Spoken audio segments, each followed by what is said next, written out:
Saya akan melanjutkan pelajaran hermeneutics. Kita masuk pada suatu bab baru, hermeneutics yang ketiga. Dan di sini kita akan membahas arti kata.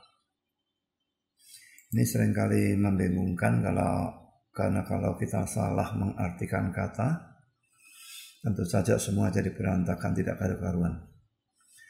Pertama-tama yang ingin saya bahas adalah nama. Nama itu bisa nama tempat, bisa nama kota, nama gunung, nama orang. Nah, sekalipun suatu nama itu ada artinya, tapi tidak selalu ada hubungannya dengan konteksnya. Jadi kadang-kadang perlu atau bisa dibahas. Misalnya pada waktu Yesus lahir dan diberi nama Yesus dalam Matius 1 ayat 21. Jelas di situ nama ada artinya sesuai dengan konteksnya dan perlu dibahas.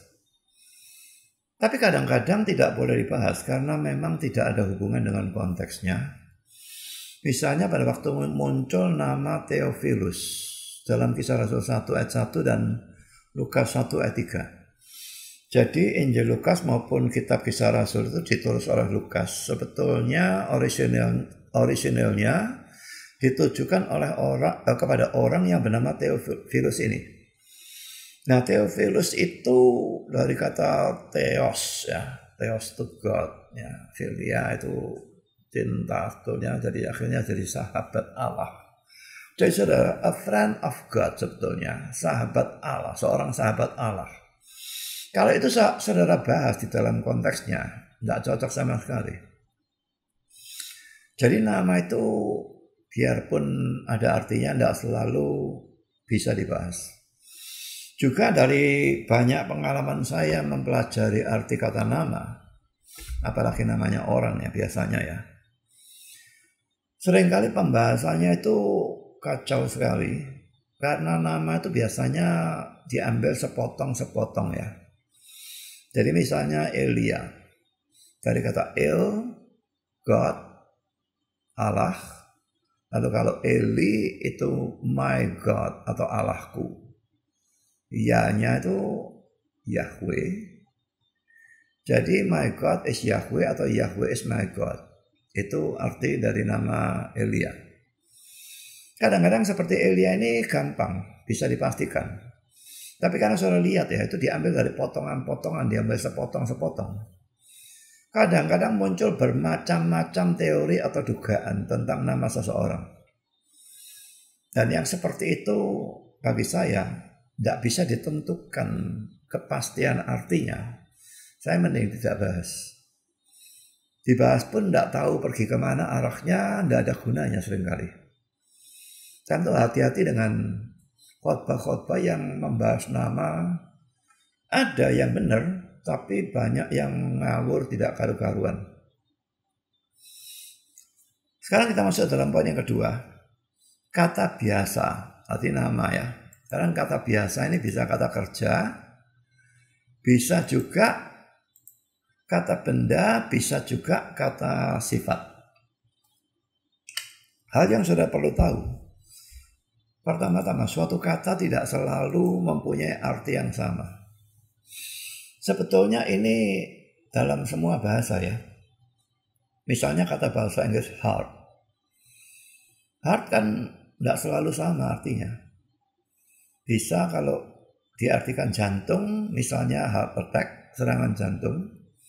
Tapi pada waktu dikatakan broken heart, ini jadi patah hati. Bukan patah jantung. Jadi memang dalam bahasa apapun suatu kata itu bisa mempunyai beberapa arti.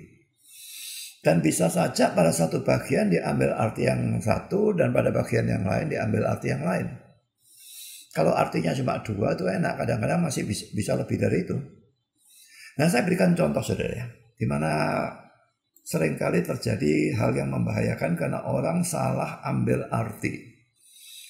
Saya berikan beberapa contoh ya. Pertama adalah kata bapak. Saudara, biasanya bapak itu bisa nunjuk bapak duniawi. Tapi bisa juga nunjuk pada Bapa surgawi kita. Pada waktu Yesus mengajar berdoa Bapa kami yang di surga, jelas Bapa surgawi yang dimaksudkan. Tapi ayat-ayat lain, Bapa, ya disebut Bapak, anak nyebut ayahnya Bapak, ya memang betul-betul Bapak duniawi. Tapi kadang-kadang ada arti lain lagi. Nah ini pada waktu arti yang lain ini disalah tafsirkan, lalu terjadi segala macam kekacauan. Mari kita lihat contohnya dalam Yesaya 5 ayat yang Yesaya 9 ayat yang kelima ya.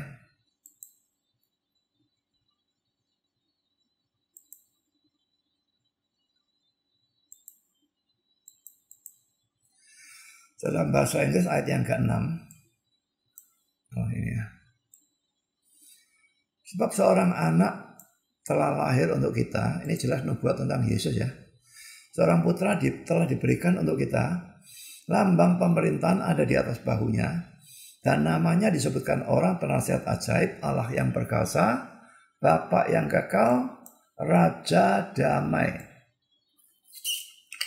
Saya barusan mengkhotbahkan khotbah tentang ini ya. Yesus disebut Bapa yang kekal.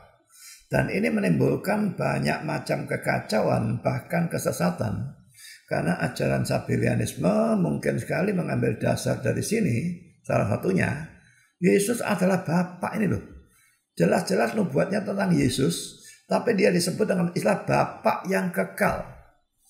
Nah saudara, waktu itu sudah saya jelaskan bahwa pertama-tama terjemahnya sudah salah ya. Bapak yang kekal itu sebetulnya Bapak dari kekekalan seperti yang diterjemahkan oleh YLT, Young's Literal Translation. Boleh katakan hampir semua kitab suci bahasa Inggris menerjemahkan eternal atau everlasting father. Menurut saya salah karena itu menjadi kata sifat. Yang benar kata kekal itu sebetulnya kekekalan karena dalam bahasa Ibraninya adalah kata benda. Nah sekarang lalu istilah bapaknya berarti apa? Kalau Yesus disebut bapak dari kekekalan, bapak itu bisa diartikan sumber, bisa diartikan pencipta. Nah mari kita lihat dalam ayat ini ya, Yohanes 8 ayat 44. Yohanes 8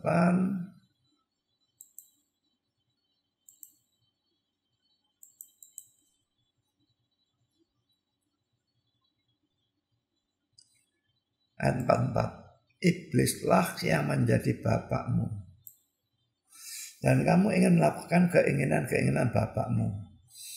Pada waktu mereka disebut anak dari iblis itu dalam arti rohani ya.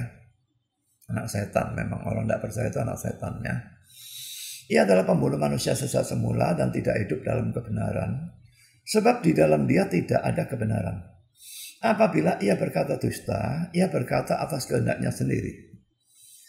Sekarang perhatikan ini. Sebab ia adalah pendusta dan bapak segala dusta. Apakah di sini betul-betul diartikan dia punya anak dan anaknya namanya dusta? Tentu tidak mungkin. Di sini harus diartikan kata bapak itu sebagai sumber. Jadi iblis itu sumber segala dusta atau pencipta segala dusta, seperti itu. Tapi tentu tidak mungkin diartikan bapak dalam hubungannya dengan anak. Tidak bisa. Lalu kita lihat ayat yang lain. Ibrani 12 ayat yang ke-9.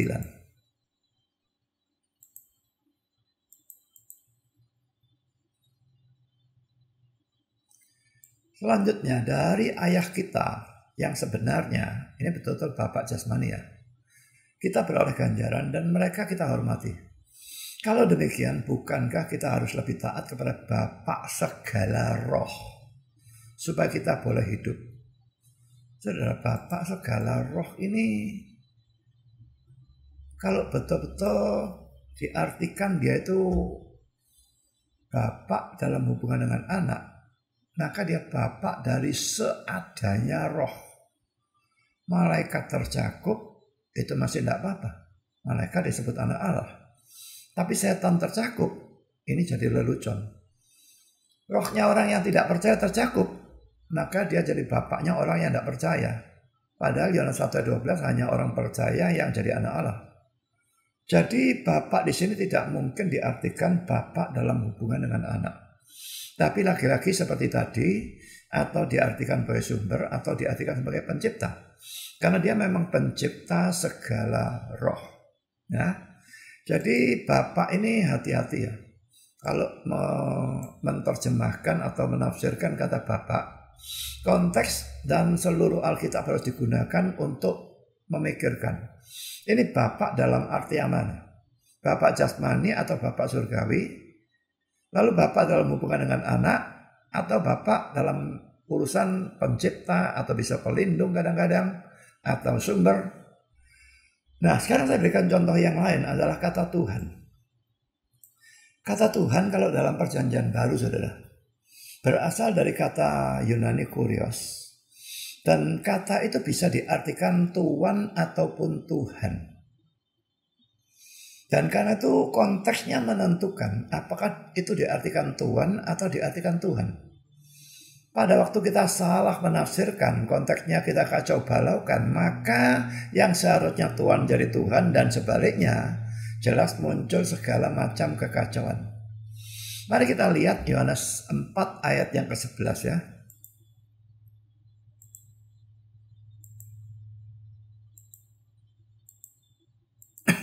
Ini percakapan Yesus dengan perempuan Samaria. Dan dalam Yohanes 4 ayat 11, kata perempuan itu kepadanya, kita lihat terjemahan LAI dulu ya. Tuhan, engkau tidak punya timba dan sebagainya. Saya hanya soroti dia sebut Yesus dengan istilah Tuhan. Tapi saudara, coba saudara lihat dalam terjemahan bahasa Inggris, apakah diterjemahkan Lord? King James terjemahkan Sir. Padahal kata Yunani-nya terlihat, ya. Ini kurios. Kanan atas, kurios. Kita bisa lihat nanti bahasa Yunani juga bisa lihat. Terjemahan RSV, Sir. Tuhan sebetulnya. NIV, Sir. NASB, Sir. Semuanya menerjemahkan Sir tanpa kecuali, ya. Sir. Kenapa gerangan kitab suci Indonesia menerjemahkan Tuhan? Dan apakah bukan Sir ini yang salah? Perempuan itu berbicara kepada Yesus loh. Yesus itu Tuhan kan? Kenapa di sini diterjemahkan Tuhan? Nah, di sini kita mesti melihat konteksnya, saudara. Perempuan ini tidak kenal Yesus itu siapa ya. Ini untuk pertama kali dia ketemu Yesus. Belum mendapatkan pengajaran apa-apa. Kalau belakangan itu lain. Dalam pasal terbelakangan, dia sudah mengerti, oh ini rupanya Mesias dan sebagainya. Itu mungkin menyebut Tuhan. Tapi di sini, ini pembicaraan baru mulai. Dia tidak tahu Yesus itu siapa. Apakah mungkin dia lalu sebut kurios di dalam arti Tuhan? Lord, itu sama sekali tidak mungkin. Karena itu di sini terjemahan dari LA ini salah. Memang menerjemahkan kata kurios dan itu bisa diartikan Tuhan ataupun Tuhan. Tapi di sini konteksnya menuntut terjemahannya harus Tuhan karena perempuan itu tidak kenal Yesus. Bagaimana sebut dia Tuhan? Itu tidak mungkin. Dan ingat kalau ayat ini sering diserang oleh orang-orang Islam dan dianggap LA itu mengubah. Yang lain ini mengatakan Tuhan, LAI mengubah jadi Tuhan. Bukan mengubah, LAI salah menerjemahkan ya. Tapi kata kurios memang bisa terjemahkan Tuhan, bisa Tuhan. Tapi di sini harusnya dipilih Tuhan dan bukannya Tuhan. Dia salah pilih, dia bukan mengubah apapun. Ya, jadi Tuhan. Ini saudara perlu lihat. Bisa Tuhan dalam arti bukan menunjuk pada kedudukan atau jabatan tertinggi di seluruh alam semesta yang dimiliki oleh Allah, tapi hanya sekedar Tuhan. Tapi bisa juga Tuhan dalam arti kata setinggi-tingginya. Nah, ini selalu sudah perhatikan, artinya bisa macam-macam seperti itu. Lalu kata pencobaan atau mencobai, ini juga sesuatu yang seringkali membingungkan. Mari kita lihat Yakobus 1 ayat 13 dan ayat 14. Yakobus 1 ayat 13 dan ayat 14. Apabila seseorang dicobai, janganlah ia berkata pencobaan ini datang dari Allah. Nah, ini yang ditekankan sekarang ini ya. Sebab Allah tidak dapat dicobai oleh yang jahat, dan ia sendiri tidak mencobai siapapun. Bagian pertamanya, Allah tidak dapat dicobai oleh yang jahat, itu digunakan untuk menyerang pencobaan kepada Yesus. Katanya Allah tidak dapat dicobai oleh yang jahat. Nah, Yesus kok dicobai oleh setan. Lalu saya lanjutkan, dan ia sendiri tidak mencobai siapapun. Nah, sekarang perhatikan ayat 14-nya. Tapi tiap-tiap orang dicobai oleh keinginannya sendiri, karena ia diseret dan dipikat olehnya. Jadi saudara, sebetulnya ini adalah suatu jenis pencobaan yang khusus ya. Pencobaan itu kan macam-macam. Bisa setan menyerang, menggoda kita dengan dosa apapun. Tapi di sini, tiap-tiap orang dicobai oleh keinginannya sendiri. Kalau saudara lihat duit, kadang-kadang tahu-tahu muncul pemikiran mata duitan menginginkan uang itu.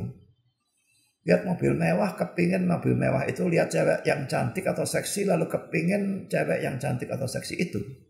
Ini keinginan saudara sendiri. Dan ini pencobaan yang dibicarakan di sini. Tentu dalam arti seperti itu Allah tidak dapat dicobai. Dan Allah sendiri memang tidak mencobai siapapun dalam arti yang seperti ini. Dia bukannya lalu memberikan kepada kita keinginan kepada cewek, kepada uang. Kita sendiri memunculkan itu karena kitanya memang orang berdosa dan condong kepada dosa. Jadi pada waktu ini diartikan secara salah, maka muncul segala macam kekacauan. Juga mari kita lihat Kejadian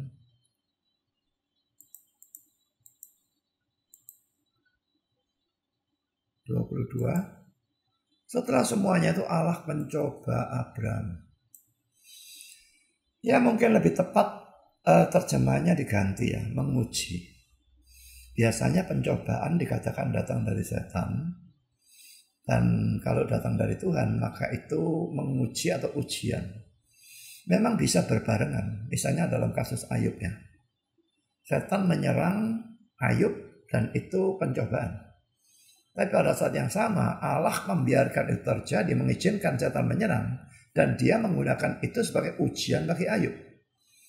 Jadi mencoba menguji itu cuma sudut yang berbeda dari setan atau dari Allah. Kalau dari setan tujuannya menjatuhkan orang itu. Kalau dari Allah, kalau memberikan ujian tujuannya apa saudara? Guru memberi ujian muridnya tujuannya supaya jatuh semua, tidak lulus semua begitu. Ya kalau gurunya gila. Tujuannya kan supaya lulus bisa naik kelas, naik tingkat. Nah seperti itu. Kalau Tuhan mencobai, tujuannya sebetulnya menguji, itu urusannya. Jadi menerjemahkannya sebetulnya bisa diganti dengan hal yang semacam demikian. Sekarang saudara, kita melihat arti dari kata roh. Itu juga bisa bermacam-macam ya. Memang pada umumnya roh itu ya menunjuk pada bagian yang tidak kelihatan. Bisa rohnya manusia, bisa rohnya dalam arti roh malaikat. Bisa malaikat itu roh juga kan ya. Bisa dalam arti Roh Kudus, Roh Yesus dan sebagainya. Nah, pada umumnya seperti itu. Tapi roh itu kadang-kadang bisa berarti angin. Jadi mari kita lihat di dalam Yohanes pasal 3 ya, tentang kelahiran baru itu.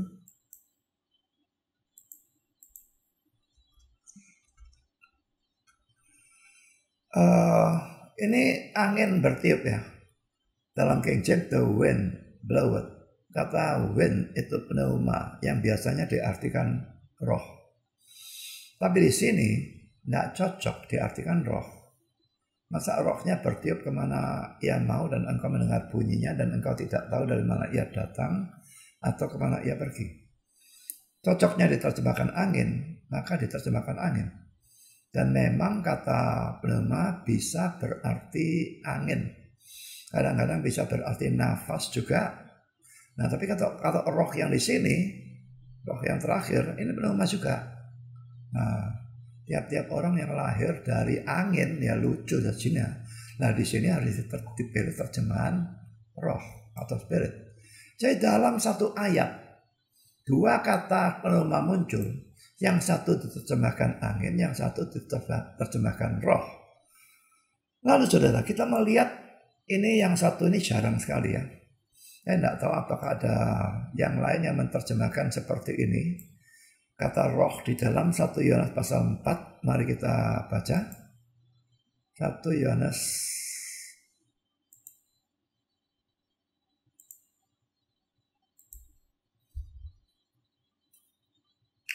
Kita baca mulai ayat 1 sampai 5 supaya kita melihat konteksnya ini bicara tentang apa ya. Saudara-saudaraku yang kekasih, janganlah percaya akan setiap roh. Ya, ini yang saya tekankan.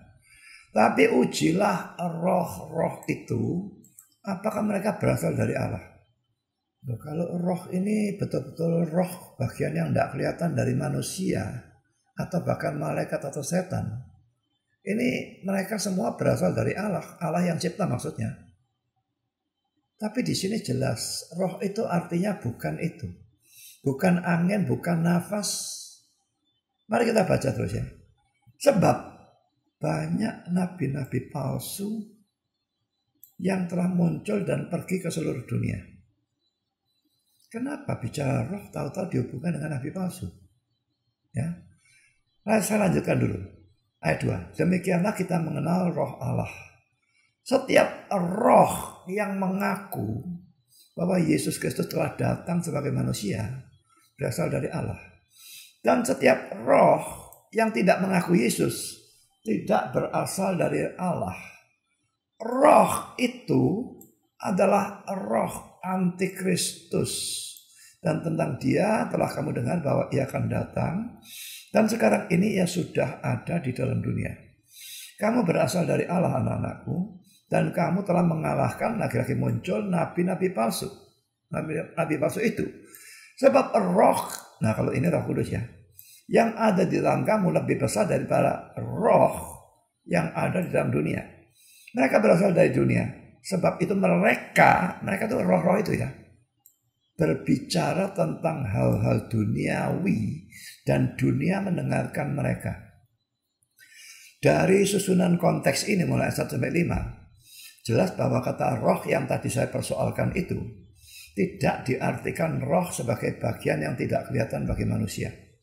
Tidak diartikan sebagai angin atau nafas. Tetapi roh di sini diartikan sebagai pengajar firman. Nah, sekarang coba saudara lihat kalau roh diartikan pengajar firman, konteks ini jadi bagus, jadi cocok atau tidak. Ya, saya baca ulang. Saudara-saudaraku yang kekasih, janganlah percaya akan setiap pengajar firman. Pengkhotbah gitu ya. Tapi ujilah pengajar-pengajar firman itu, apakah mereka berasal dari Allah. Disuruh mengujikan apa? Sebab banyak nabi-nabi palsu yang telah muncul dan pergi ke seluruh dunia. Nabi-nabi palsu itu mengaku pengajar firman, tapi mereka bukan berasal dari Allah. Dan mereka muncul pergi ke seluruh dunia. Kalau kita tidak nguji pengajar-pengajar firman itu, kita disesatkan oleh yang palsu. Nah, saya lanjutkan. Demikianlah kita mengenal roh Allah. Setiap pengajar firman yang mengaku bahwa Yesus Kristus telah datang sebagai manusia berasal dari Allah. Apakah hanya kebenaran ini yang ditekankan? Mengapa dia menekankan kebenaran ini? Karena pada zaman Rasul Yohanes pada saat itu, ajaran sesatnya muncul dalam persoalan ini. Yesus tidak diakui menjadi manusia. Ya. Dan setiap roh atau pengajar firman yang tidak mengakui Yesus tidak berasal dari Allah. Jadi kalau pengajar firman tidak mengakui Yesus itu datang sebagai manusia, itu bukan pengajar firman atau pengkhotbah yang dari Allah.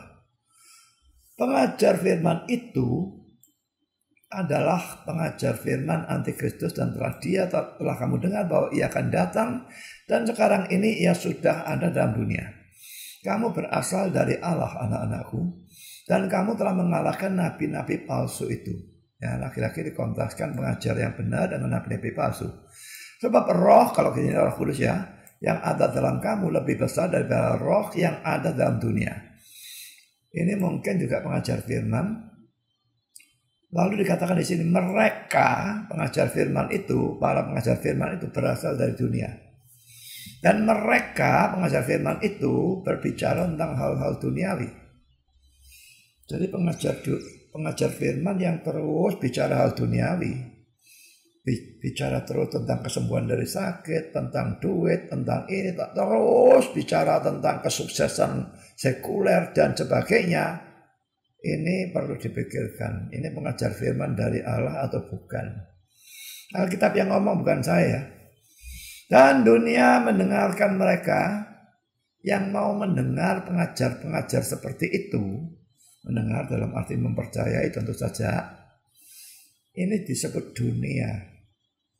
Tentu saja di sini dunia dalam arti yang buruknya. Jadi dunia ini orang-orang yang tidak percaya sebetulnya. Makanya kalau saudara mau ngecek orang itu Kristen atau tidak, ini salah satu cara ngecek. Kalau dia percaya saja semua ajaran-ajaran dari pengkhotbah-pengkhotbah yang kerjanya bicara hal sekuler saja, hal dunia tok, dan mereka mau dengar, senang dengar, maka besar kemungkinannya, hampir pasti dia adalah orang non-Kristen. Tapi saya sudah tunjukkan ya, bahwa di sini muncul kata roh dalam artinya yang sangat khas. Kata roh mayoritas diartikan bagian yang tidak kelihatan dari manusia. Kadang-kadang menunjuk pada angin, kadang-kadang menunjuk pada nafas. Tetapi bisa dalam arti yang khas sekali menunjuk pada pengajar firman. Lalu saudara, selanjutnya kata selamat. Dan juga kata juru selamat. Saudara, ini tidak selalu sama artinya ya. Dua-dua ini bisa dalam arti jasmani, keselamatan sekuler yang dibicarakan, atau dalam arti rohani. Keselamatan rohani berarti kita dibebaskan dari hukuman dan dipastikan masuk surga. Yesus sebagai juru selamat bisa juru selamat dalam arti rohani. Bisa juga juru selamat dalam arti duniawi. Dan kalau dalam perjanjian lama apalagi muncul kata juru selamat, boleh dikatakan selalu dalam arti duniawi. Orang-orang diselamatkan secara jasmani dari musuh, dari penderitaan dan sebagainya. Maka tetap istilah yang digunakan savior. Sehingga diterjemahkan juru selamat. Nah, tapi kita begitu sering lihat juru selamat, pokoknya Yesus sebagai juru selamat rohani. Tidak selalu, saudara. Kadang-kadang bisa dalam arti jasmani, kadang-kadang dalam arti rohani. Dan kalau kita salah membedakan itu, maka terjadi kekacauan yang tidak karu-karuan. Kata iman, saudara. Ini pada umumnya iman atau percaya ya. Itu kita percaya kepada Kristus sebagai Tuhan dan Juru Selamat. Tapi saudara, iman itu macam-macam. Bisa iman mujizat. Orangnya hanya percaya Tuhan bisa melakukan mujizat. Itu disebut iman. Tapi ingat, iman yang seperti itu tidak ada urusannya dengan keselamatan. Kalau iman kepada Yesus sebagai Tuhan dan Juru Selamat, itu saving faith. Iman yang menyelamatkan. Tapi kalau iman mujizat dan sebagainya, itu tidak bisa disamakan dengan saving faith.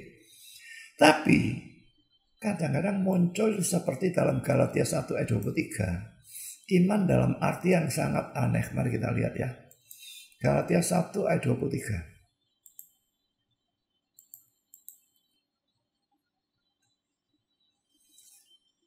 Ini menceritakan Paulus yang bertobat, dulu menganiaya orang Kristen, lalu sekarang dia justru membela Kristen. Galatia 1:23, mereka orang-orang Kristen ya, hanya mendengar bahwa ia itu Paulus yang dahulu menganiaya mereka. dulu menganiaya orang-orang Kristen. Sekarang memberitakan iman yang pernah hendak dibinasakannya. Perhatikan ya, memberitakan iman. Apakah iman di sini diartikan percaya atau kepercayaan? Memberitakan kepercayaan, menurut saya di sini lebih cocok diartikan ajaran atau diartikan Injil. Paulus dulu menganiaya orang Kristen. Sekarang dia justru memberitakan Injil yang pernah hendak dibinasakannya. Dia benci Injil dulu, dia bunuh orang Kristen supaya Injilnya musnah. Sekarang dia juga justru memberitakan Injil. Dan ini iman dalam arti kata yang sangat berbeda. Lalu saudara, iman, percaya, dibenarkan dan sebagainya tidak selalu artinya sama. Juga perbuatan baik itu tidak selalu artinya sama. Dan urusan iman atau percaya, dibenarkan, lalu juga perbuatan baik yang artinya berbeda, itu bisa kita lihat contohnya di dalam teks ini. Teks ini luar biasa banyak orang menganggap sebagai alasan untuk mengajarkan keselamatan karena perbuatan baik atau keselamatan karena iman dan perbuatan baik. Tapi jelas tidak mungkin diartikan demikian kalau kita mengerti dengan benar. Ya, saudara, mari kita baca lebih dulu teks ini ya. Yakobus 2, 14 sampai dengan 26.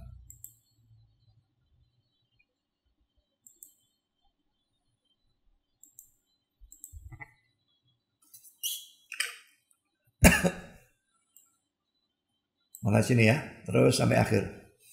Apakah gunanya saudara-saudaraku jika seorang mengatakan bahwa ia mempunyai iman, padahal ia tidak mempunyai perbuatan? Dapatkah iman itu menyelamatkan dia? Jika seorang saudara atau saudari tidak mempunyai pakaian dan kekurangan makanan sehari-hari, dan seorang dari antara kamu berkata, selamat jalan, kenakanlah kain panas dan makanlah sampai kenyang, tetapi ia tidak memberikan kepadanya apa yang perlu bagi tubuhnya, apakah gunanya itu? Demikian juga halnya dengan iman.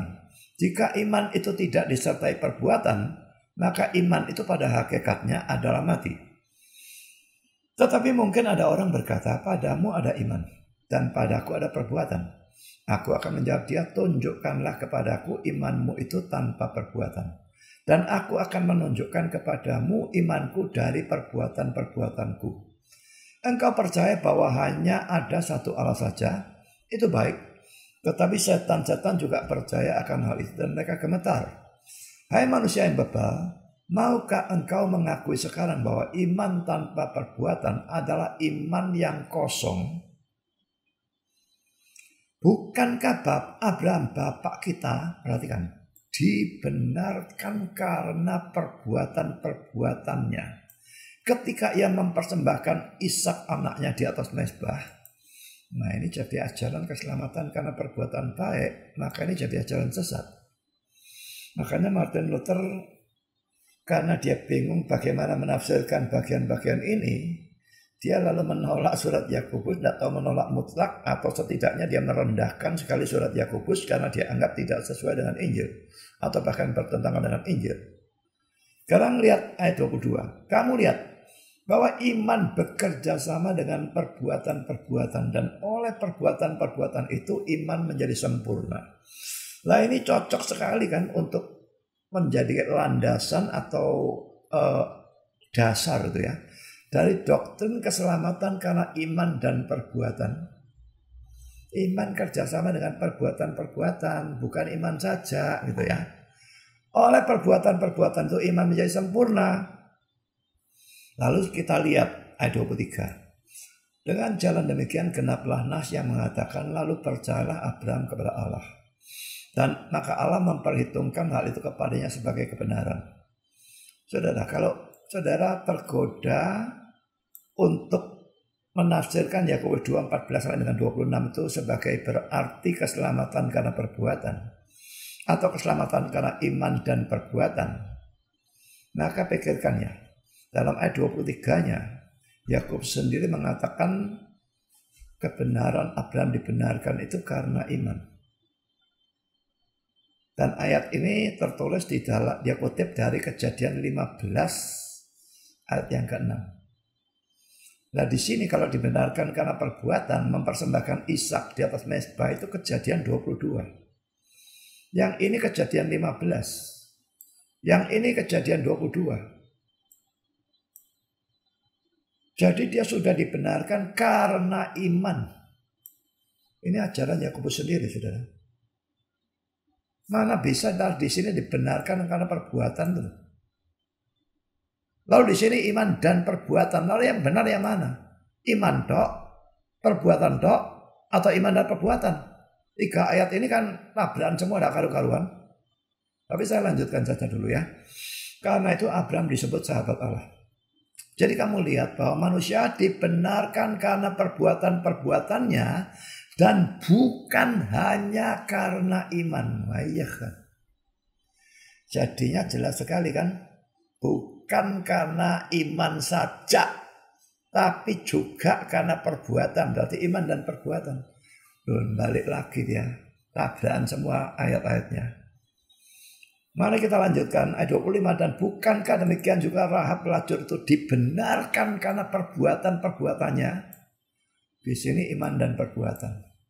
Di sini iman tok, ya. Di sini muncul perbuatan tok. Lagi-lagi tabrakan semuanya tidak karu-karuan. Kecuali kita bisa mengharmoniskan. Ketika ia menyembunyikan orang-orang yang disuruh itu di dalam rumahnya lalu menolong mereka lolos melalui jalan yang lain. Sebab seperti tubuh tanpa roh adalah mati. Demikian juga iman tanpa perbuatan-perbuatan adalah mati. Kalau kita sudah pernah membaca surat-surat Paulus, maka kita akan melihat bahwa kelihatannya, ini perlu ditekankan ya, bukan sungguh-sungguh, kelihatannya. Bagian surat Yakobus ini bertentangan dengan banyak bagian surat-surat Paulus. Tadi sudah kita baca Yakobus 2:24, coba kita lihat Roma 3:28.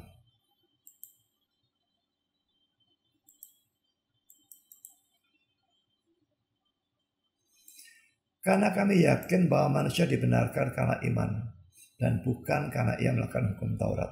Ya, bertentangan ya.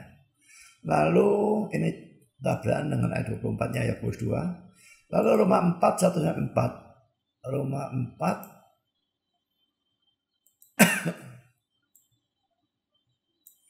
Jadi apakah akan kita katakan tentang Abraham bapak leluhur jasmani kita?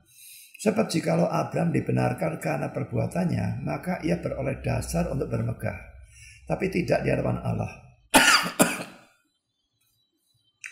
Sebab apakah dikatakan nas kitab suci? Lalu percayalah Abraham kepada Tuhan dan Tuhan memperhitungkan hal itu kepadanya sebagai kebenaran. Di sini Paulus mengutip Kejadian 15 ayat 6 yang juga tadi dikutip oleh Yakobus. Ya, kalau ada orang yang bekerja upahnya tidak diperhitungkan sebagai hadiah tapi sebagai haknya. Lalu kita lihat Galatia 3 ayat 6. Ini tetap Paulus yang nulis kan. Secara itu jugalah Abraham percaya kepada Allah, maka Allah memperhitungkan hal itu kepadanya sebagai kebenaran. Lagi-lagi mengutip Kejadian 15 ayat 6. Ya, tapi kalau kita lihat dalam Yakobus 2 ayat 21 dikatakan apa? Tadi saya kita baca tapi ulang saja ya. Yakobus 2:21. Bukankah Abraham bapak kita dibenarkan karena perbuatan-perbuatannya? Tadi kan karena iman. Bukan perbuatan, bukan ketaatan pada Taurat. Tapi di sini Abraham dibenarkan karena perbuatan-perbuatannya. Kelihatannya bertentangan semua, tabrakan semua, bukan? Saudara, ada beberapa hal yang perlu dimengerti untuk bisa memperdamaikan atau mengharmoniskan Paulus dan Yakobus. Jadi jangan melakukan blunder bersikap seperti Martin Luther, juga Philip Melanchthon pengganti Martin Luther, yang merendahkan surat Yakobus karena dianggap tidak injili. Juga jangan salah menafsirkan dan lalu dari surat Yakobus bagian ini menafsirkan keselamatan itu karena perbuatan atau karena iman dan perbuatan. Kalau diartikan seperti itu, bukan saja Yakobus menabrak Paulus, Yakobus juga menabrak dirinya sendiri karena dalam teks itu dia juga mengutip Kejadian 15 ayat 6 di mana Abraham dibenarkan karena iman saja. Jadi saudara, ada beberapa hal yang perlu dimengerti untuk memperdamaikan atau mengharmoniskan Paulus dan Yakobus. Pertama saudara, mereka mempunyai perbedaan tujuan. Tujuan oleh surat itu beda. Ya, Paulus menuliskan suratnya untuk orang-orang yang terpengaruh oleh ajaran Yahudi, Yudaisme. Dan Yudaisme pada saat itu menekankan keselamatan karena perbuatan baik. Kisah Rasul 15 ayat 1-2 atau iman dan perbuatan baik ini bagi orang Kristen yang terpengaruh oleh ajaran Yudaisme itu. Mari kita baca Keluaran Kisah Rasul 15. Beberapa orang datang dari Yudea ke Antiokhia dan mengajarkan kepada saudara-saudara di situ. Saudara-saudara ini orang-orang Kristen ya. Jelas sudah diinjili, sudah percaya, selamat karena iman saja. Tapi lalu orang-orang ini berikan ajaran sesat. Jadi kalau kamu tidak disunat menurut adat istiadat yang diwariskan oleh Musa, kamu tidak dapat diselamatkan. Orang-orang itu non-Yahudi, tidak disunat. Disuruh sunat oleh orang-orang Yahudi Kristen ini. Karena Yahudi Kristen terpengaruh ajaran Yahudi, mereka tidak bisa meninggalkan ajaran yang sudah begitu lama mereka terima. Jadi sekarang terima Kristus, tetap sunatnya harus. Nah ini kesesatan yang tidak bisa dibuang. Nah tapi sekarang kita lihat. Tetapi Paulus dan Barnabas dengan keras melawan dan membantah pendapat mereka itu. Akhirnya ditetapkan supaya Paulus dan Barnabas serta beberapa orang lain dari jemaat itu pergi para rasul-rasul dan penatua-penatua di Yerusalem untuk membicarakan soal itu. Saudara, ada yang sesat, mereka bantah dengan keras, debat. Akhirnya diputuskan naik banding ke para rasul dan penatua di Yerusalem. Lalu terjadi sidang gereja Yerusalem. Jadi saudara, kalau ada pengajar sesat, orang Kristen itu tidak seharusnya diam saja. Orang Kristen yang diam saja pada waktu mendengar ajaran sesat, dia sebetulnya tidak peduli pada kebenaran atau kesesatan. Dia tidak punya suatu semangat untuk kebenaran. Kalau dia punya semangat untuk kebenaran, muncul ajaran sesat, dia marah, saudara. Dan dia khawatir ajaran sesat itu akan menyesatkan banyak orang. Maka dia akan melawan dan bantah. Tapi pada waktu itu terjadi di Facebook, luar biasa banyak orang Kristen yang menurut saya bukan Kristen, dan bodohnya luar biasa, yang lalu justru mengkritik, menyerang, ini hamba Tuhan kok saling menyesatkan. Yang bilang hamba Tuhan saling menuduh sesat itu siapa? Yang nyerang itu hamba Tuhan, yang diserang itu nabi palsu. Dan di sini saudara mau salahkan Paulus dan Barnabas? Berani salahkan mereka? Jadi saudara, prinsipnya di sini diajarkan selamat karena iman dan perbuatan. Sunat dan perbuatan. Paulus dan Barnabas hanya iman saja. Mereka bantah habis-habisan. Jadi saudara, Paulus justru menekankan habis-habisan bahwa hanya iman yang menyebabkan kita diselamatkan. Mari kita lihat ayat-ayatnya. Roma 3, 27, 28.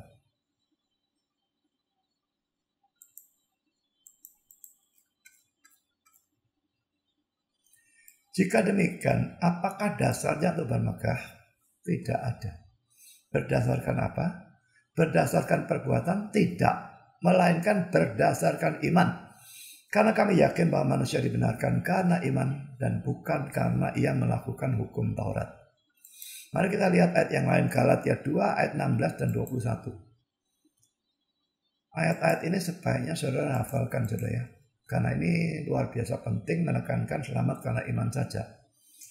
Ayat 16-nya, kamu tahu bahwa tidak seorang pun yang dibenarkan oleh karena melakukan hukum Taurat, tetapi hanya oleh karena iman dalam Kristus Yesus. Sebab itu kami pun telah percaya kepada Kristus Yesus, supaya kami dibenarkan oleh karena iman dalam Kristus, dan bukan karena melakukan hukum Taurat. Sebab tidak ada seorang pun yang dibenarkan oleh karena melakukan hukum Taurat. Kan kita lihat ayat 21. Aku tidak menolak kasih karunia Allah, sebab sekiranya ada kebenaran oleh hukum Taurat, maka sia-sialah kematian Kristus. Memang saudara ya, kalau ada kebenaran melalui ketaatan pada Taurat, Kristus tidak perlu datang apalagi mati. Tuhan tinggal berseru dari surga, ada Taurat, taatilah kamu masuk surga nanti. Tapi dia tahu itu tidak bisa. Makanya Allah menjadi manusia, mati disalib, menebus dosa, sebagai jalan keselamatan satu-satunya. Efesus 2:8-9 ini ayat yang terkuat. Harusnya semua orang Kristen hafal ayat ini. Sebab karena kasih karunia kamu diselamatkan oleh iman. Itu bukan hasil usahamu tapi pemberian Allah. Itu bukan hasil pekerjaanmu, jangan ada orang yang memegahkan diri. Mungkin ini adalah ayat yang terkuat dalam sepanjang kitab suci, yang menekankan keselamatan karena iman saja dan perbuatan baik dibuang sejauh-jauhnya sebagai sesuatu yang punya andil dalam keselamatan. Jadi saudara, Paulus menuliskan suratnya untuk orang-orang yang terpengaruh ajaran Yahudi yang menekankan keselamatan karena perbuatan baik. Nah, karena ajaran sesatnya ini, dia justru menekankan kebalikannya. Dia menekankan habis-habisan bahwa hanya iman yang menyebabkan kita diselamatkan. Makanya dalam tulisan-tulisan Paulus, kita jauh lebih banyak menjumpai ayat-ayat yang mengajarkan keselamatan karena iman saja. Dan itu ditekankan. Yaitu karena dia menuliskan suratnya untuk orang yang terpengaruh ajaran Yahudi yang menekankan keselamatan karena perbuatan baik. Ini Paulus. Sekarang Yakobus. Yakobus menulis suratnya kepada orang-orang yang sekalipun mengaku dan kelihatan sebagai orang Kristen, tetapi dilihatnya hidupnya tidak mirip orang Kristen. Hidupnya penuh dengan dosa, mereka tidak peduli dosa. Karena itu dia justru menekankan perbuatan baik. Tapi dia tetap bukan mengajarkan keselamatan karena perbuatan baik. Bukan demikian ya. Dia menekankan perbuatan baik sebagai bukti dari iman. Sekarang ini poin pertama yang harus kita sadari ya. Kalau mau memperdamaikan Paulus dan Yakobus, pertama mereka punya beda tujuan dalam menulis suratnya. Poin B. Mereka menggunakan kata-kata yang sama atau istilah-istilah yang sama, tetapi dengan arti yang berbeda. Ada 3 istilah. Pertama istilah pekerjaan atau perbuatan baik atau sekedar perbuatan. Kedua istilah iman atau percaya. Dan ketiga istilah dibenarkan. Ini dalam Paulus dan dalam Yakobus. Artinya harus dibedakan kecuali kita mau dua orang ini betul-betul kontradiksi. Mari sekarang kita lihat istilah yang pertama. Istilah pekerjaan atau perbuatan baik. Kalau Paulus menggunakan istilah ini, maka ia memaksudkannya sebagai sesuatu yang digunakan untuk menyelamatkan diri kita. Perbuatan baik, orang berbuat baik tujuannya selamat. Maka dalam kasus seperti itu, dia berkata perbuatan baik tidak diperlukan. Karena yang menyebabkan kita selamat hanya iman. Jadi Paulus perbuatan baiknya itu dihubungkan dengan keselamatan. Dalam hal itu hanya butuh iman, tidak butuh perbuatan baik sama sekali. Tapi saudara, Kalau Yakobus menggunakan istilah perbuatan baik atau pekerjaan atau perbuatan gitu saja, dia memaksudkannya sebagai akibat atau hasil dari keselamatan. Karena itu, dia mengatakan bahwa perbuatan baik harus ada dalam diri orang Kristen. Nggak bisa iman saja, harus iman dan perbuatan baik. Tapi perbuatan baiknya bukan yang menyebabkan keselamatan, bukan itu yang dia bicarakan. Itu kan istilah dalam arti Paulus mengartikan. Tapi Yakobus mengartikan perbuatan baik sebagai akibat atau hasil dari keselamatan. Memang dalam arti seperti ini perbuatan baik harus ada. Karena pada waktu dia percaya, dia tuh terima Roh Kudus. Dan Roh Kudus itu menimbulkan buah roh. Tidak akan muncul perlahan-lahan, step by step. Perbuatan baik, pengudusan mesti muncul, tidak mungkin tidak. Kalau itu tidak ada sama sekali, dia bukan Kristen, saudara. Sekarang istilah yang kedua, iman atau percaya. Kalau Paulus menggunakan istilah ini, maka ia menunjuk pada iman kepada Yesus Kristus sebagai Tuhan dan Juru Selamat. Jelas dia berbicara saving faith atau iman yang menyelamatkan. Kalau ini yang dibicarakan ya jelas. Untuk selamat butuh apa? Iman saja, titik. Tidak boleh tambahi apapun. Tapi saudara, sekarang Yakobus menggunakan istilah ini. Bukan dalam sepanjang pasal ya. Tapi dalam banyak ayat dalam Yakobus 2 ayat 14-26 itu. Maka dia memaksudkan pengakuan percaya dengan mulut. Bandingkan dengan Yakobus 2:14. Mari kita kembali pada Yakobus ya. Yakobus 2 ayat 14. Apakah gunanya saudara-saudaraku jika seorang mengatakan bahwa ia mempunyai iman?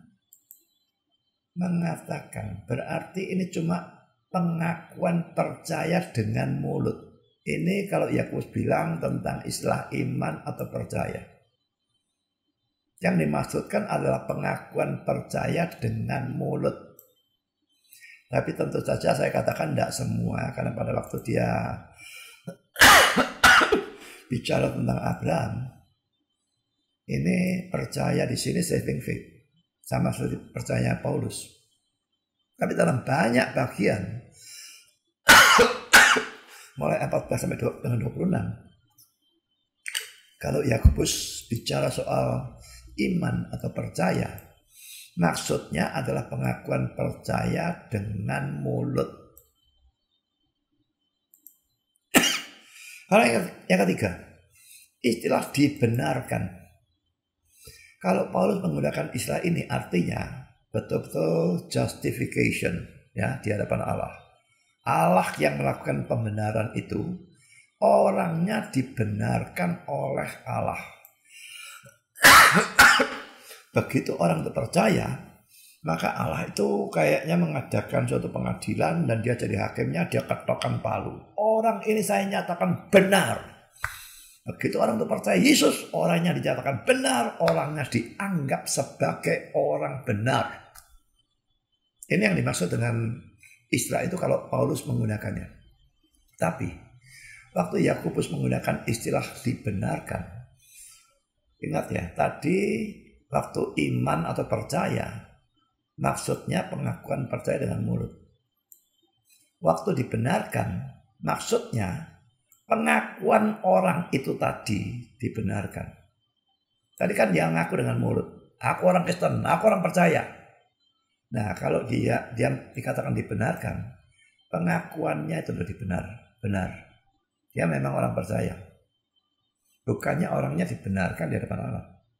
Memang kalau orangnya betul-betul percaya, dia dibenarkan di hadapan Allah. Tapi arti yang dimaksud oleh Yakobus bukan itu. Harus dibedakan. Jadi kalau Yakobus maksudkan dibenarkan itu, pengakuan orang itu benar. Dia Kristen, dia ngaku Kristen, dia sungguh-sungguh Kristen.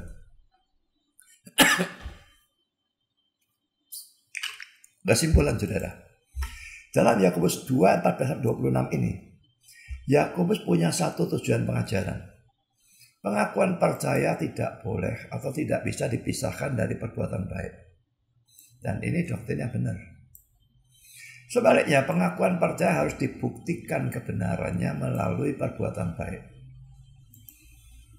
Mungkin dia menuliskan bagian ini untuk memberikan keseimbangan terhadap doktrin salvation by faith atau keselamatan oleh iman, atau doktrin salvation by faith alone, keselamatan oleh iman saja yang diajarkan oleh Paulus.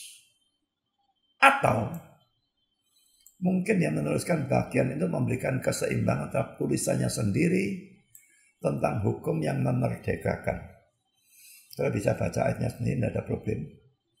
Nah, dia khawatir, dia tulis hukum yang memerdekakan. Nanti orang pikir, merdeka untuk berbuat dosa. Nah, untuk memberikan keseimbangan, lalu dia tulis Yakobus 2, 14-26. Jadi atau yang ini, atau keseimbangan terhadap doktrin keselamatan oleh iman saja yang diajarkan oleh Paulus. Karena ini juga bisa orang-orang yang tidak karu-karuan, wah, puji Tuhan, sudah beriman, dijamin selamat, aku dosa terus. Nah, supaya tidak terjadi ekstrem yang seperti itu, maka Yakobus berikan keseimbangan dengan tuliskan Yakobus 2, 14-26. Dengan demikian, secara keseluruhan, dia mengajarkan bahwa sekalipun orang Kristen sudah dimerdekakan dari dosa oleh iman kepada Kristus, itu tidak boleh diartikan bahwa orang Kristen lalu merdeka untuk berbuat dosa. Ini penekanannya. Ya. Kan saudara, kita masuk dalam poin yang kedua. Kadang-kadang suatu kata mengalami perkembangan dalam artinya. Baik sekali untuk membahas perkembangan arti tersebut. Baik ya. Tapi, saya tekankan, kita harus membahas dalam bahasa aslinya. Bukan dalam bahasa Inggris atau Indonesia atau terjemahan apapun. Karena kalaupun dalam bahasa Inggris atau Indonesia atau bahasa lain itu ada perkembangannya. Tapi itu tidak ada dalam perkembangan itu tidak ada dalam bahasa aslinya. Tidak bisa dipakai. Karena tidak mungkin penulisnya memaksudkan seperti itu. Karena perkembangan itu tidak ada dalam bahasa aslinya. Sekarang saya berikan contoh yang benar. Membahas kata yang ada perkembangannya. Yaitu kata mamon dalam Matius 6 ayat 24. Mari kita lihat ya.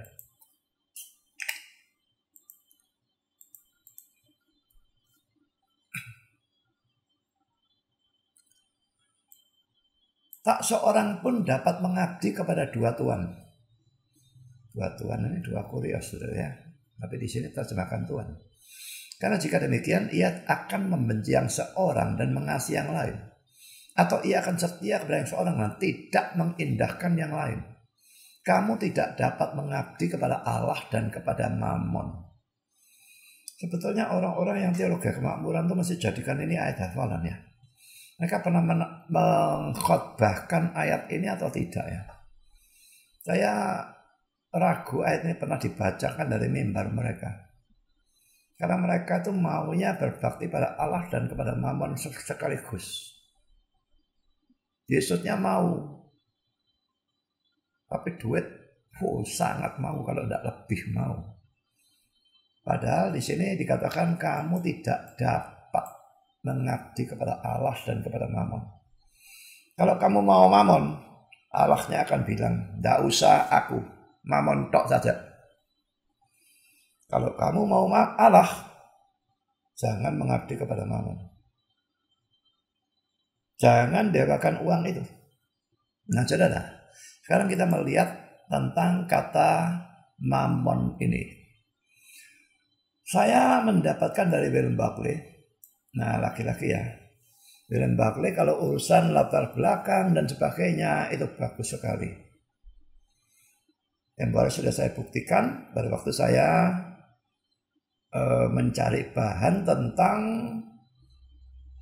Lukas 17, 11-19, orang kusta lah dan sebagainya. Waduh, dia memberikan latar belakang yang hebat sekali.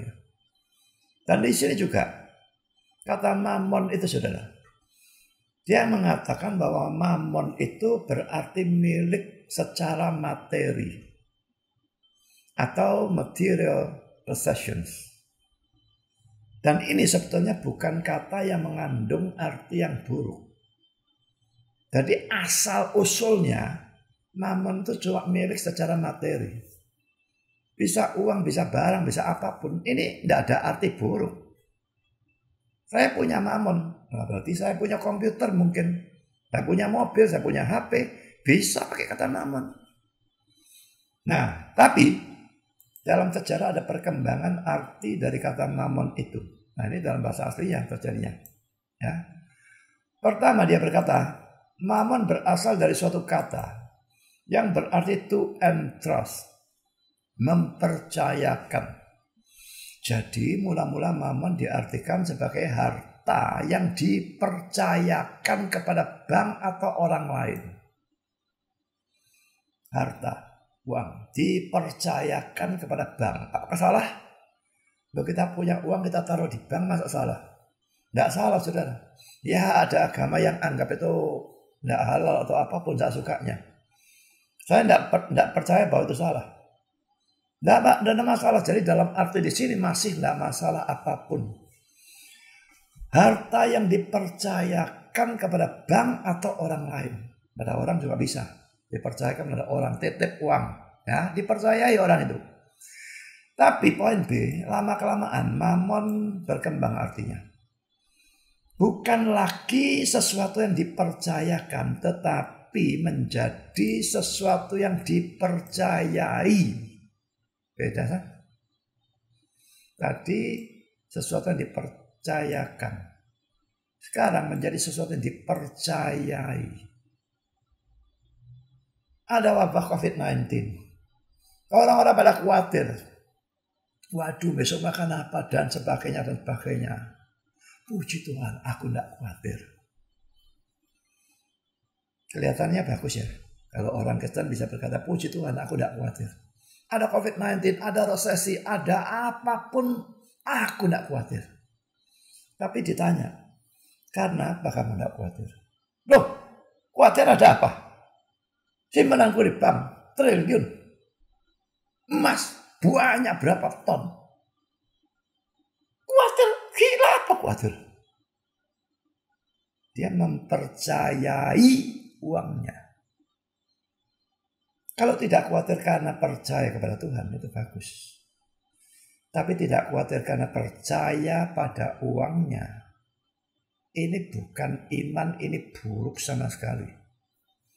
Jadi di sini mamon ini sudah muncul arti negatif. Tapi kata itu berkembang lagi. Akhirnya mamon menjadi dewa dalam hidup manusia. Dan lalu ditulis dengan huruf besar, M-nya ini mamon. Ya. Ini baru-baru cilaka. Menjadi dewa, manusia betul-betul menyembah uang itu. Mengutamakan di atas segala-galanya, jadi mata duit habis-habisan dan mau mencarinya dengan cara halal atau tidak halal. Kalau perlu bunuh orang, sikut orang, mau apa, mau curi, mau apa, sak sukanya, mau bajak videonya orang, bajak tulisannya orang, semua boleh. Saudara, itu mama jadi dewa.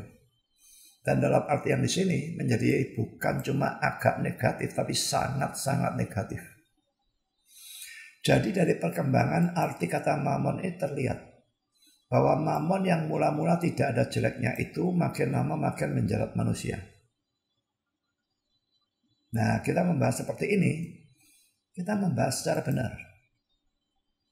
Sekarang saya berikan contoh yang salah. Tadi mamon contohnya benar. Sekarang contoh yang salah. Membahas kata kekuatan atau power.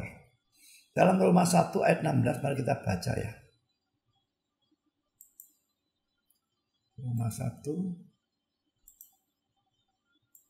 ayat 16. Ini salah keyakinan yang kokoh. Dari mana munculnya keyakinan yang kokoh ini ya? I'm not ashamed of the gospel. Aku tidak malu karena Injil. Bisa berubah aku menjadi keyakinan yang kokoh dalam Injil. Ya. Tapi yang saya tekankan ini ya, karena Injil adalah kekuatan Allah yang menyelamatkan setiap orang yang percaya. Pertama-tama orang Yahudi, tetapi juga orang Yunani. Dalam terjemahan King James, for I am not ashamed of the gospel of Christ, for it is the power of God, unto salvation dan sebagainya. Perhatikan kata power. Ya. Bahasa Yunaninya dunamis. Kalau saudara lihat artinya, di sini diberikan arti banyak.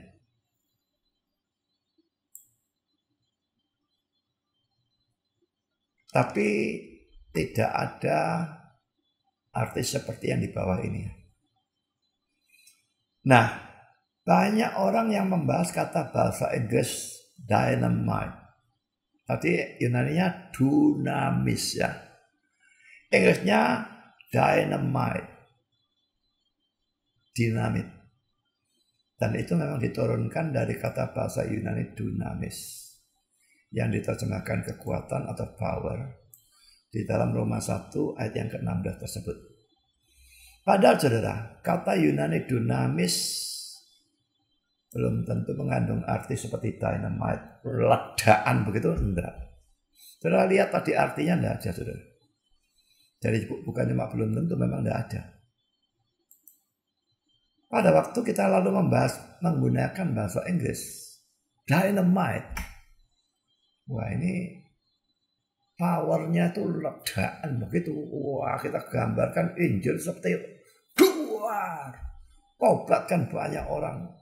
Nah ini jadi salah saudara.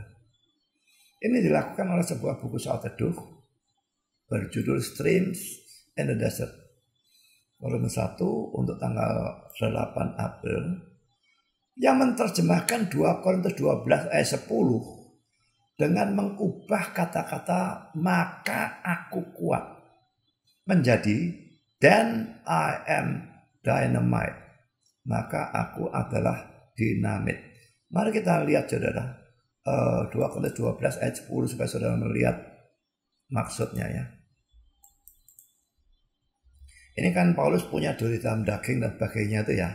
Supaya jelas ya, maka saya baca mulai ayat 7 ya. 2 Korintus 12 ayat 7, dan supaya aku jangan meninggikan diri karena penyataan-penyataan yang luar biasa itu. Maka aku diberi suatu duri dalam dagingku. Yaitu seorang utusan iblis untuk menggocok aku supaya aku jangan meninggikan diri. Tentang hal itu aku sudah 3 kali berseru pada Tuhan supaya utusan iblis itu mundur daripadaku. Tetapi jawab Tuhan kepadaku, cukuplah kasih karuniaku bagimu, sebab justru dalam kelemahanlah kuasaku menjadi sempurna. Sebab itu terlebih suka aku bermegah atas kelemahanku, supaya kuasa Kristus turun menaungi aku. Karena itu, dalam ayat 10-nya, aku senang dan rela di dalam kelemahan, di dalam siksaan, di dalam kesukaran, di dalam penganiayaan dan kesesakan oleh karena Kristus. Sebab jika aku lemah, maka aku kuat. Maka mari kita lihat 2 Korintus.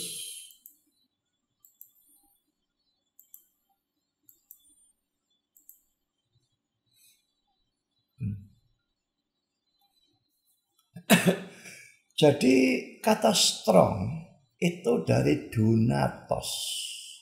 Tadi dunamis. Nah itu dihubungkan oleh penulis ini. Lalu kata-kata maka aku kuat dan I am strong. Itu diterjemahkan dan I am dynamite. Ini ekstrim ya penafsirannya. Sangat ekstrim. Jadi saya tidak bisa menerima yang model semacam demikian. Ya saudara, kita sudah belajar sebagian ya tentang arti kata. Dan kita belum selesai dengan arti kata itu. Akan kita lanjutkan pada kali yang akan datang membahas macam-macam arti kata. Di mana kata itu bisa dipilih artinya hurufiah atau kiasan atau simbolis. Salah Peleh, kacau semua, tidak karu-karuan. Nah, pelajaran ini cukup mestinya bisa membantu kita dan moga-moga menjadi berkat bagi saudara semua.